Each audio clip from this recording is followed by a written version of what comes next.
محرم کے حوالے سے لوگ بہت ایکسائٹڈ ہوتے ہیں، محرم آتا ہے تو لوگ گانا سننا چھوڑ دیتے ہیں، برائیاں چھوڑ دیتے ہیں اور فل غمگین ہو جاتے ہیں، قبروں پہ جاتے ہیں، قبروں پہ جا کے مٹی ڈالتے ہیں، پھول ڈالتے ہیں قبروں کے اوپر۔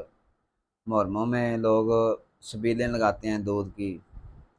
یہ جو تعلیمات ہیں نا حضرت حسین رضی اللہ تعالیٰ عنہ کی، یہ تعلیمات صرف محرموں کے لیے نہیں ہے، یہ عام دنوں میں بھی یہ سب کچھ کرنا چاہیے ہم سب مسلمانوں کو۔